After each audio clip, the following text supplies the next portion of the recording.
Welcome to The Ride. Life, Work, and Wealth podcast with your host, Kris Dureau. Years ago, Kris was a firefighter and a paramedic and witnessed many people not getting another tomorrow, and it shaped who he is now as a financial strategist. Kris doesn't just help people plan for a secure tomorrow, he helps them plan for a better today. Kris lives in Burlington, Ontario, and is an investment advisor at Three Hats Financial, a trade name of Harborfront Wealth Management, and IROC dealer. Let's get to it. Going away for a few days or a few weeks this summer? Hey, that's great. But make sure you take care of things at home before you leave. In this podcast, Kris Dureau usually talks about financial security. This time, he and his guest Rob Couper of Capital Security Group talk about home security. Thanks, Patrice. Yeah, so today we're going to take a bit of a different spin on things. I definitely want to go over home security.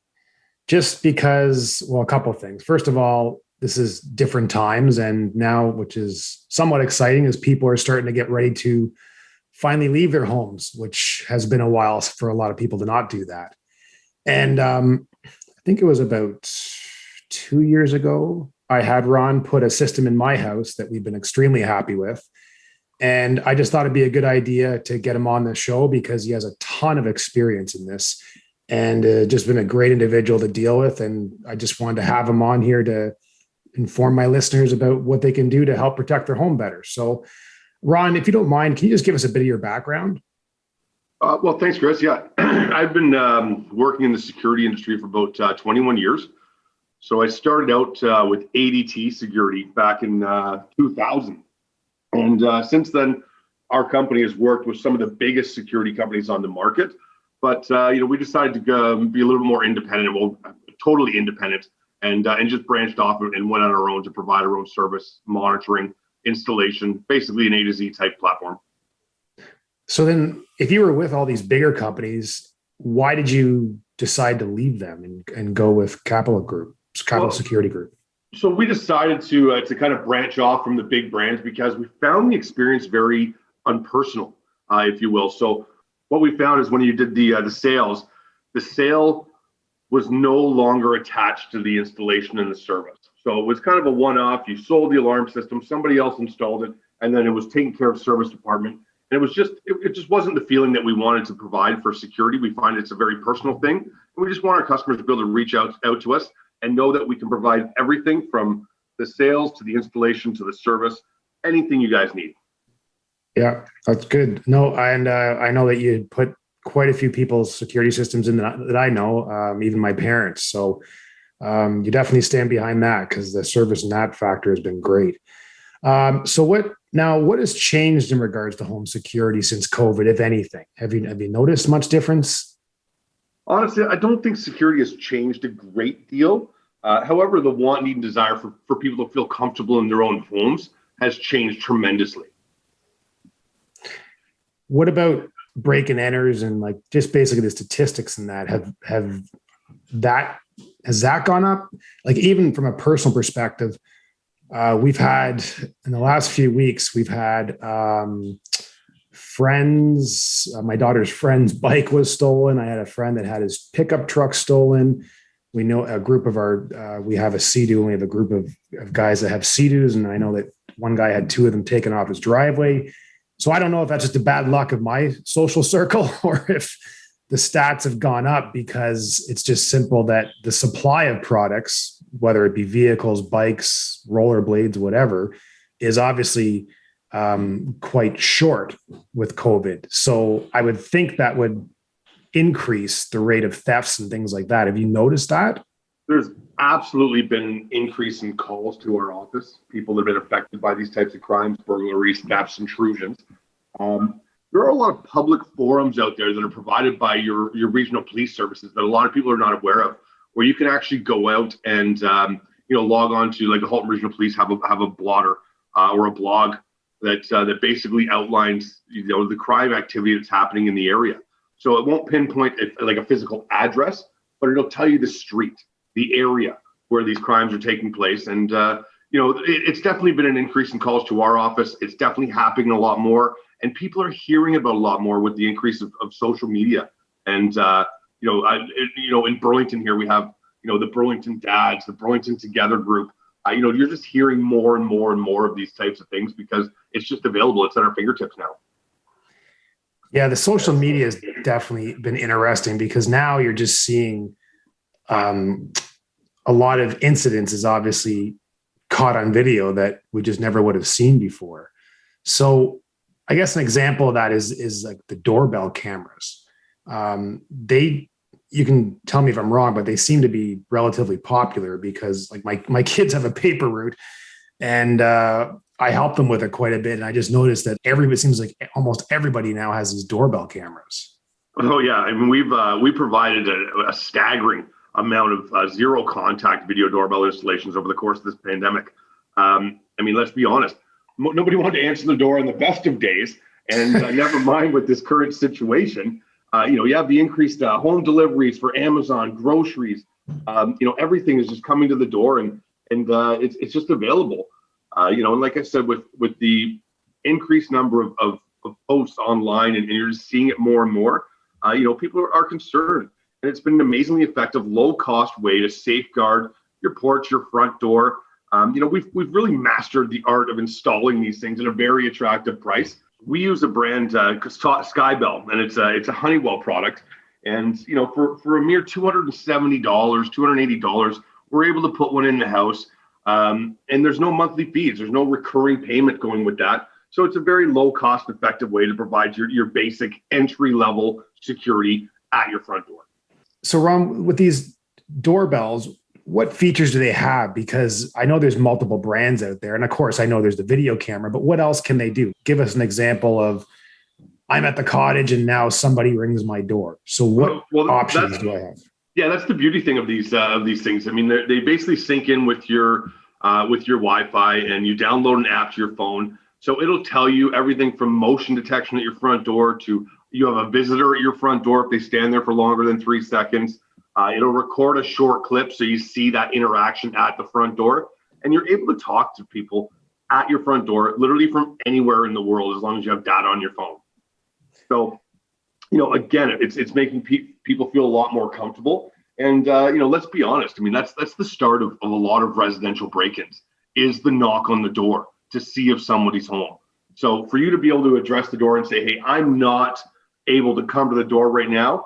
I'm in a Zoom meeting, or I'm upstairs in the office. I just can't get away. Then they know that you're home, or they think that you're home, and the likelihood is that they'll move on. But as you mentioned, it's just a great way to be able to see deliveries, interact with people at the door from anywhere you are. Now, if it's like you're not home or 3 a.m. or 4 a.m. and your porch is pitch black, which we'll get into later where it shouldn't be, can it see at night? Does it have night vision? The one we install actually has day and night vision in color. So, wow. I mean, it does require a little bit of light to reflect and get an image. But, the fact of the matter is day-night vision in color. And, it's been pretty reliable for us. Huh. Okay. Interesting. Now, actually, I guess another good example of that, just curious, because we have some listeners that are elderly in that. Could you have that set up for your parents' house and then also have the app? So could I set that up at my parents' house and have the app on my phone as well? Oh, 100%. I mean, once you have the app and you sign up for or you register your app through your email and name, you can literally share those credentials with anybody, so they could log in. Now, tread lightly. Obviously, you don't want a bunch of people knowing how to log into your video doorbell. But no, absolutely. If you want to keep tabs on what's happening at mom's house or dad's house when you're not there or they're not there, by all means, you could definitely register. Okay. Now that's the doorbell. So what about overall security systems? I've had a security system. I remember even when I was a kid, my parents had one. So we've had a few over the years. How have you noticed they've changed? Really, because over the last couple of years, there's been some significant changes with touchpads and everything else. So what have you noticed that's changed significantly with these security systems recently? Honestly, Kris, it's the cool factor, if you will. The systems we're now installing are engineered to provide not only protection, but your basic home automation, your light control, lock control, thermostat control, garage door control. I mean, you can basically operate the entire house from your smartphone, from a tablet, no matter where you are in the world. So, I mean, you see it time and again, people unlocking the door to accept a delivery. I don't know if I'd be that kind of willy-nilly, but it is definitely available. But if you have someone coming over to the house and you want to let them in, you could do it remotely. So it's in that regard, it's changed a lot. In terms of what the protection side of it, not much has changed. We're still protecting against burglary, intrusion. You have your police, medical, and fire panics, and our company makes a habit of installing a smoke and heat detector and a CO detector now in every home installation we do. Yeah. I've used that feature a lot. The unlocking the security system when I'm not home. Over the years before that, we've had multiple relatives that needed to get in or look after one of our pets and set the whole system off. At least now I can disarm it for them. So a lot less false alarms since we now have that feature. Which has been great because false alarms were a big issue there for a while. Yeah. Now you're talking, okay, so you're saying that some of the more popular options are the life safety products. You said the smoke and CO. Like, what else is some of the more popular stuff for bells and whistles people are putting on these? You know what? We're seeing more and more people going with the light control through a platform, a Z-Wave, it's called. And the Honeywell systems that we primarily install are all equipped with this Z-Wave technology, and you can literally get a light bulb that can sync in with your alarm system, and you can control that light bulb from your app. And there's other things that people are really getting on top of, especially with the increased number of subdivisions that have sump pumps. We're doing a lot more flood detection systems so that if your sump pump's backed up, I mean, we're not sending the police, fire, and ambulance down the road, but you're getting a phone call before it overflows, so you can take the proper precautions and get somebody over there to address it. Oh, that's important. Yeah, because that's not something you would figure out has gone wrong until you get back and open the door and see that. Well, that's it. Yeah, and your insurance company loves these things too, right? So you'll find that your insurance providers will give you, a generous discount for having, a good mix of life safety features as well: burglary, intrusion, fire, CO, flood. It just limits their. Now, what about cameras? Because obviously that has changed significantly pretty much everywhere. Dash cams, doorbell cams. It just seems like cameras are a very popular option. I have to admit. So Ron, when you put our system in, I think it was like 2 years ago, that was the first time we'd ever have cameras. And I thought initially, do we really need these? But Tina wanted them. So of course that's how it worked out. And I have to admit, we've used those a lot more than I thought, and not just for security reasons, where I initially thought that's all it'd be used for. Actually, one of the very first incidences of that was me completely falling in my pool. Like I went down like a ton of bricks, and Tina quickly somehow learned, I don't know if she called you or what, but she quickly learned how to tape it and put it on Facebook. And there was like 1,000 hits within 72 hours. So that was that one, Kris, but I'll look for it. Yeah. Like my own sister-in-law said that about 300 of the views were probably her alone. So that was my first experience with the cameras. The other one was just simple things. Like if we were away at the cottage, simple things you wouldn't think of. It's not just necessary for security, but we like checking the driveway to see if there was an absolute ton of snow and we had to get someone to clear it, or seeing if a package was delivered. There was also a time that it was at 4 a.m. and our car alarm went off, and I went out there. I couldn't find anything, and I didn't know if someone had set it off or not.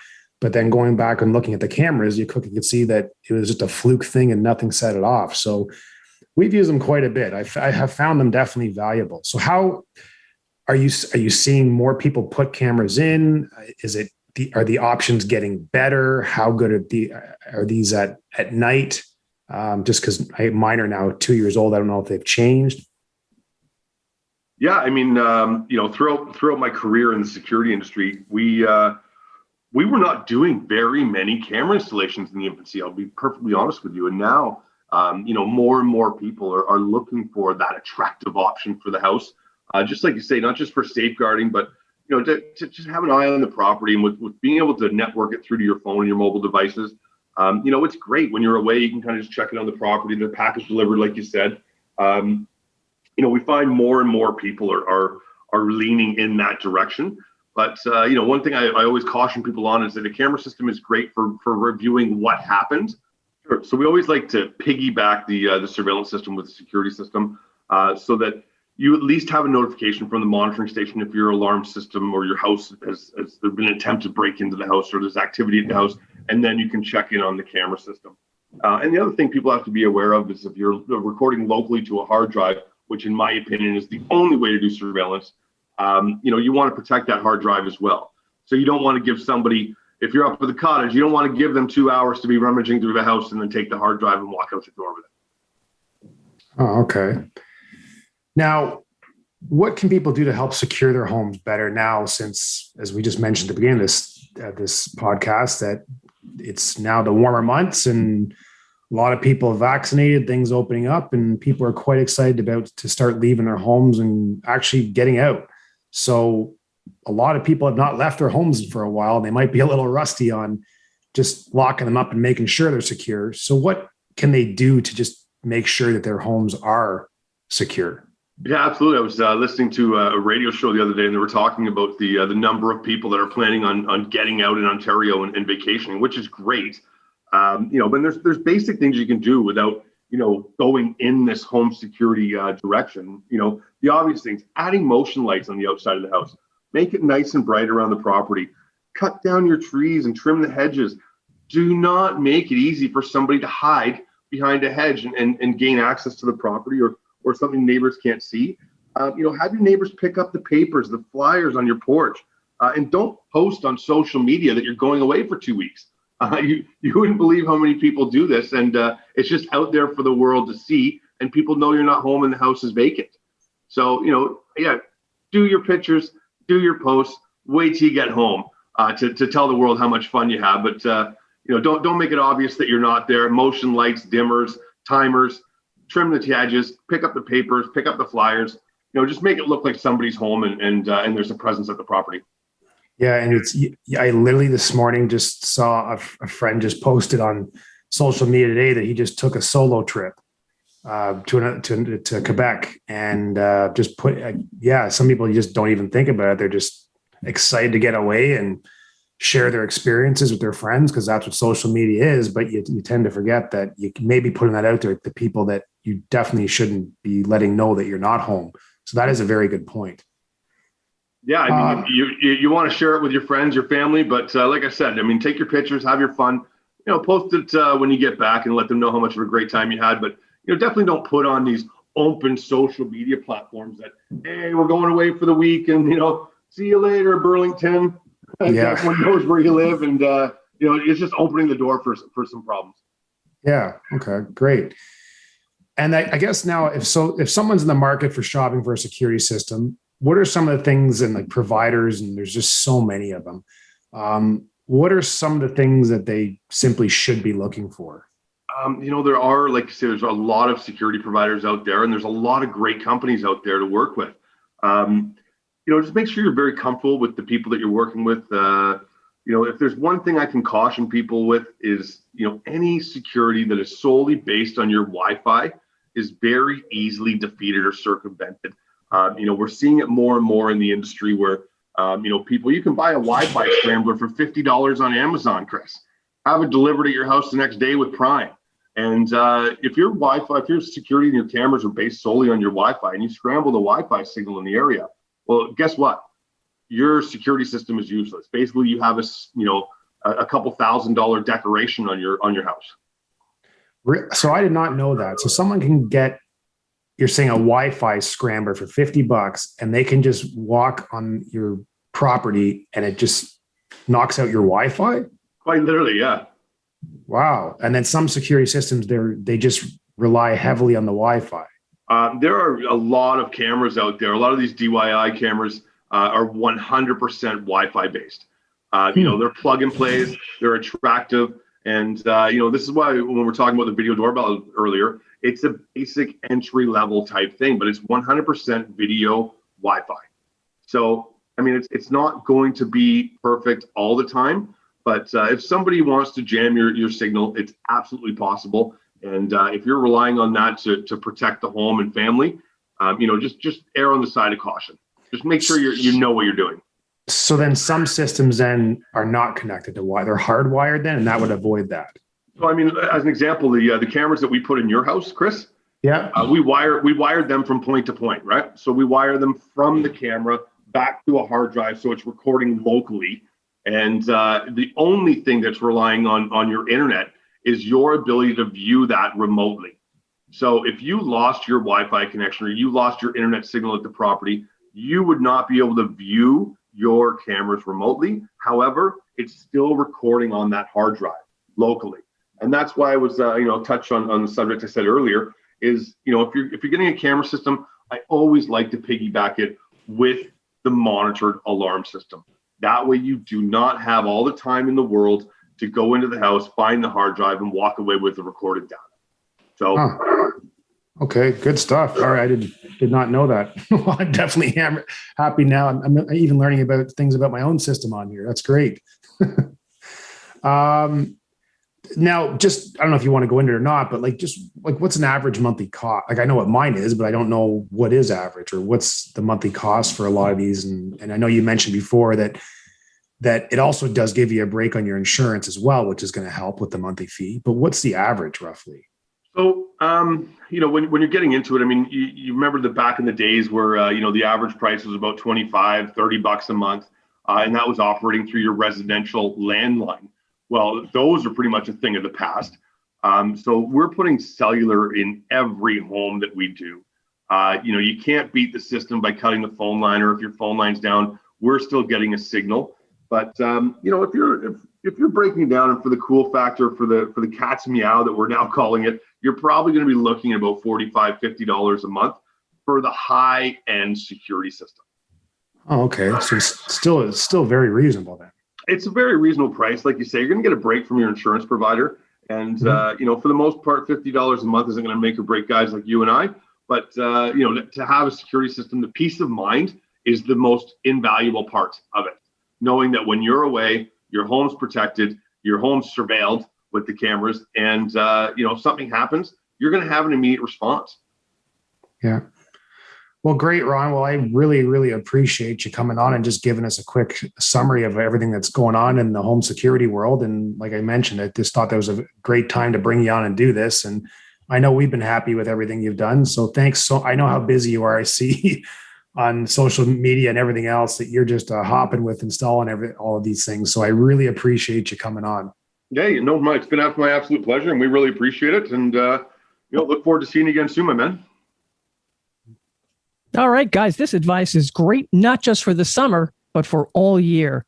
Thanks, Rob Couper of Capital Security Group and Kris Dureau of Three Hats Financial and the host of this podcast. To make sure you get the latest episode, subscribe. You can also share with others and comment. Let us know what questions you may have that Kris can tackle.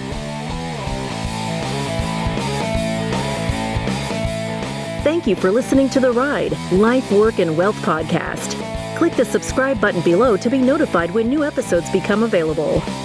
All comments are of a general nature and should not be relied upon as individual advice.